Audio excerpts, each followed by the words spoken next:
वक़ाल नबी सल्लल्लाहु अलैहि वसल्लम अलैकुम बिसुन्नती व सुन्नति खुलफाइर राशिदीन अल महदीयीन अज़्ज़ू अलैहा बिन नवाजिद इन्नल्लाह व मलाइकतहु युसल्लूना अलन नबी या अय्युहल्लज़ीना आमनू सल्लू अलैहि व सल्लिमू तस्लीमा। सब दोस्त अहबाब अक़ीदत मोहब्बत सां दुरूद शरीफ पढ़ो। अल्लाहुम्मा सल्लि अला सय्यिदिना मुहम्मदिन नबिय्यिल उम्मी व आलिहि व बारिक व सल्लिम अदद कुल्लि मालूम लक दाइमन अबदा। मुअज़्ज़िज़ उलमाए किराम ऐं बिरादरान इस्लाम, अॼु तव्हां असां शहर घोटकीअ जे क़दीम दीनी इदारे जामिया क़ासिमुल उलूम में अज़ीम शान तहफ़्फ़ुज़े ख़त्मे नबूवत दीनी इज्तिमा में हाज़िर थिया हूँ। रब जे दर दुआ है त रब करीम तव्हां असांजे इन ईमानी जज़्बे खे क़बूल फ़रमाए ऐं रूए ज़मीन ते उम्मत मुस्लिम पैगम्बर करीम सल्लल्लाहु अलैहि वसल्लम सां अक़ीदत ऐं मुहब्बत जो जेको इज़हार कयो आहे, अल्लाह रब्बुल इज़्ज़त इन अक़ीदत मुहब्बत जे इज़हार जे तुफ़े ॾे तव्हां असांजे लाइ जन्नत ऐं महबूब मुस्तफ़ा जे पाड़े जो दीदार नसीब फ़रमाए। आमीन। ॿियो को अमल नाहे, लेकिन अल्लाह रब्बुल इज़्ज़त जेकॾहिं इन अमल जे तुफ़े ॾे जेको अक़ीदा ख़त्मे नबूवत जे जज़्बे सां तहफ़्फ़ुज़े ख़त्मे नबूवत जे उनवान सां ऐं ख़त्मे नबूवत दीनी उन जमात जे मीज़बानी जे इन इज्तिमा सां जंहिंमें महज़ मक़सद हुज़ूर पाक सल्लल्लाहु अलैहि वसल्लम जे ताज़ीम ऐं तक़रीम नबूवत ऐं ख़त्मे नबूवत जो तहफ़्फ़ुज़ ऐं हिफ़ाज़त आहे, ताकि उम्मत मुस्लिम क़ादियानियत जे फितने खां महफूज़ रहे, असांजो नओं नस्ल क़ादियानियत जे फितने खां महफूज़ रहे, असांजे हुक्मराननि में अहिड़ा मुनाफ़िक़ टोला जेके क़ादियानियत जो अंसर बणियल आहिनि, रियासत उन क़ादियानियत जे साज़िशुनि खां महफूज़ रहे ऐं जेको मुल्क मोहम्मद मुस्तफ़ा जे अक़ीदत ऐं मुहब्बत सां ला इलाहा इल्लल्लाह जे निस्बत सां वजूद में आयो ऐं उन मुल्क जे अंदरि उशाक़ रसूल आबाद हुजनि। इन हीअ दीनी इज्तिमान जी मौजूदा हालात में बे इंतिहा अहम ज़रूरत आहे। आम असांजो मुसलमान ईअं सम्झंदो आहे त शायदि ईमान जो इहो मक़सदु आहे त सिर्फ़ु असां निमाज़ पढ़ूं या असांजे अंदरि क़ुरान सां वाबस्तगी हुजे या ज़िक्र अज़कार हुजे या सुन्नत सीरत हुजे या हज उमरे जूं नेक इबादतूं हुजनि या ज़कात ऐं ख़ैरात जा नेक अमल हुजनि ऐं हुज़ूर पाक सल्लल्लाहु अलैहि वसल्लम जी अक़ीदत मुहब्बत हुजे, बसि मुसलमानी पैगम्बर करीम सल्लल्लाहु अलैहि वसल्लम जी मुहब्बत जो हक़ अदा थियो। हालांकि ईअं नाहे, ईअं क़तान नाहे।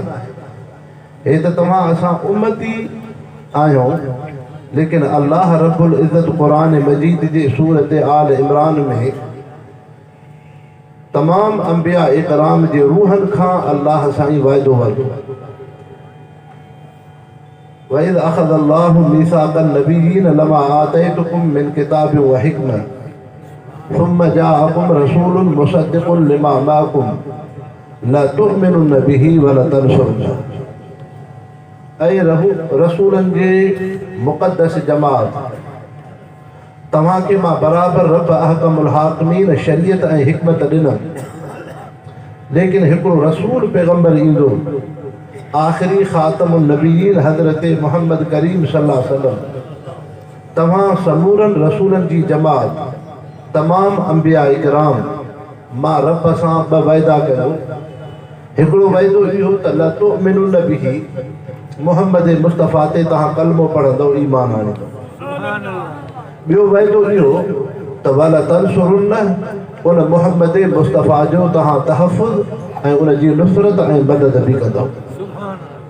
त मुसलमानो जेको मुसलमान इहा शइ सम्झे थो त शायदि ईमान इस्लाम पैगम्बर करीम सल्लल्लाहु अलैहि वसल्लम सां अक़ीदत मुहब्बत जो इहो हक़ आहे त असां निमाज़ क़ुरान तिलावत ज़िक्र तस्बीह सुन्नत सीरत ते ज़िंदगी गुज़ारियूं त असां में इश्क़ मुस्तफ़ा कामिल आहे। न इश्क़ मुस्तफ़ा जी तक़ाज़ा इहा आहे त तव्हां महबूब मुस्तफ़ा जे नामूस जी भी चौकीदारी कयो, पैगम्बर करीम सल्लल्लाहु अलैहि वसल्लम जे ख़त्म नबूवत जी भी चौकीदारी कयो, पैगम्बर करीम सल्लल्लाहु अलैहि वसल्लम सां निस्बत रखंदड़ जेके भी अज़ीम शयूं आहिनि उन्हनि जी भी तव्हां चौकीदारी कयो, शाइर इस्लाम जी भी चौकीदारी कयो। तव्हां तॾहिं दीन इस्लाम में कामिल ऐं मुकमल आहियो। तंहिंजे करे मुसलमान जे मथां ॿ फरीज़ आहिनि। हिकिड़ो फरीज़ो आहे ईमान ऐं इस्लाम, कलमो पढ़णु ला इलाहा इल्लल्लाह मुहम्मदुर रसूलुल्लाह, इस्लाम जे अहकामनि ते हलणु। ॿियो उम्मत मुस्लिम, हर मुसलमान ग़रीब आहे या अमीर आहे, सरदार आहे या क़ौम रैयत मंझि आहे, सदर आहे या रैयत मंझि आहे, MP आहे या MLA आहे, दुनिया जे कंहिं बि उहिदे ऐं मनसब ते आहे। तव्हांजा दुनिया जा उहिदा मनसब क़ौमूं ऐं बिरादरियूं सरदारियूं ऐं इहे दुनिया जूं इज़तूं बाद में आहिनि, अॻ में हुज़ूर पाक सल्लल्लाहु अलैहि वसल्लम जी अक़ीदत ऐं मुहबत आहे। तंहिंजे करे हर मुसलमान जे मथां जंहिं बि इंसान कलमो पढ़ियो आहे उन जे मथां फरीज़ो आहे त पैगम्बर करीम सल्लल्लाहु अलैहि वसल्लम जे नामूस जी हिफ़ाज़त ऐं चौकीदारी करे ऐं पैगम्बर करीम सल्लल्लाहु अलैहि वसल्लम जे ख़त्म नबूवत जी चौकीदारी करे।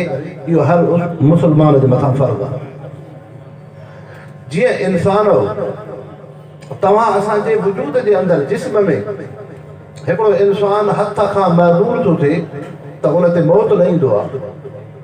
हिकिड़ो इंसान पेर खां महज़ूर थी पियो उन ते मौत न ईंदो। हिकिड़ो इंसान अखियुनि खां महज़ूर थी पियो उन ते मौत न ईंदो। हिकिड़ो इंसान ज़बान खां गूंगो थी पियो, नुक्स आइब त थियो लेकिन मौत न ईंदो। हिकिड़ो इंसान कननि खां महज़ूर थी पियो, नुक्स आइब त थियो लेकिन मौत न ईंदो। लेकिन कंहिं इंसान जी मुंडी लाहे छॾियो, उन इंसान में मुंडी न हुजे त तुंहिंजा हथ पेर कंहिं कम जा कोन्हनि, तुंहिंजूं अखियूं कंहिं कम जूं कोन्हनि, तुंहिंजी ज़ुबान कंहिं कम जी कोन्हे, तुंहिंजा उज़वा कंहिं कम जा कोन्हनि। जीअं इंसानी वजूद ऐं ढांचे जे अंदरि इंसान जी मुंडीअ जी अहमियत आहे, मुंडीअ खां सवाइ सभु उज़वा बेकार आहिनि।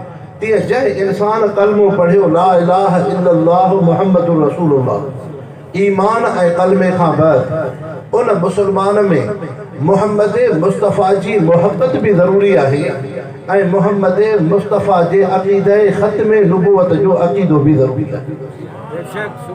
ये ॿ शयूं मुसलमान में ज़रूरी आहिनि, हिकु अक़ीदे ख़त्म नबूवत, ॿियो महबूब मुस्तफ़ा जी मुहब्बत।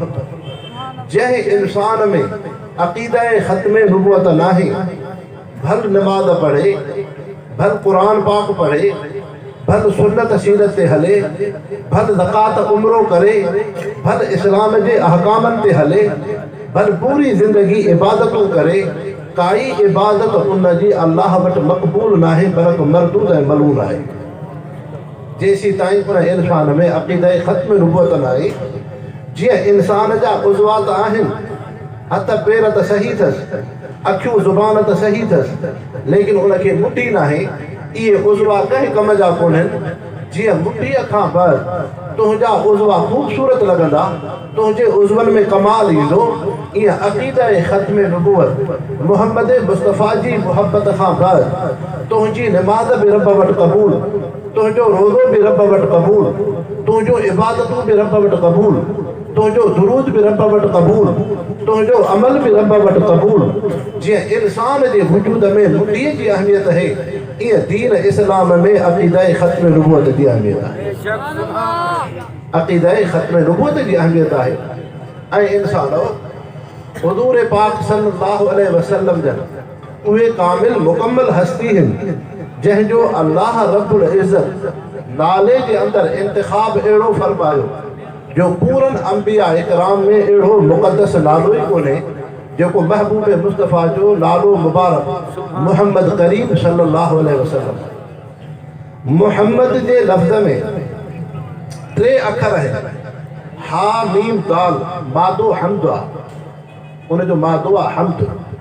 हम्द जो लफ़्ज़ दीन इस्लाम में एॾो जामियो आहे जो पूरी कायनात ऐं मखलूक जे अंदरि अल्लाह जो हम्द आहे।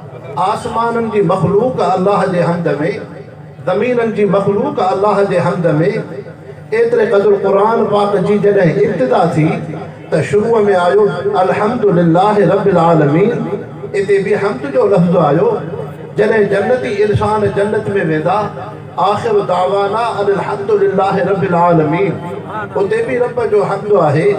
पैगंबर करीम सल्लल्लाहु अलैहि वसल्लम जॾहिं बि निमाज़ पढ़ंदा हुआ त निमाज़ खां बाद इहा दुआ पढ़ंदा हुआ, सुभान रब्बिका रब्बिल इज़्ज़ति अम्मा यसिफून व सलामुन अलल मुरसलीन वल्हम्दुलिल्लाहि रब्बिल आलमीन। उते बि रब जो हम्द आहे। बल्कि एतिरे क़दुरु पैगंबर करीम सल्लल्लाहु अलैहि वसल्लम फरमायो, जॾहिं मां क़यामत जे ॾींहुं पंहिंजे रोज़े पाक खां उथंदुसि, अल्लाह साईं हिकिड़ो मूंखे झंडो ॾींदो जंहिं झंडे जो नालो हूंदो लिवाउल हम्द, अल्लाह जे हम्द ऐं तारीफ़ जो झंडो। मुहम्मद मुस्तफ़ा फरमायो, मुंहिंजे उन झंडे जे हेठां जेके मुस्लमान कलमे पढ़ंदड़ इंसान हूंदा उन्हनि जो लक़ब हूंदो हामिदून। इन जे करे महबूब मुस्तफ़ा फरमायो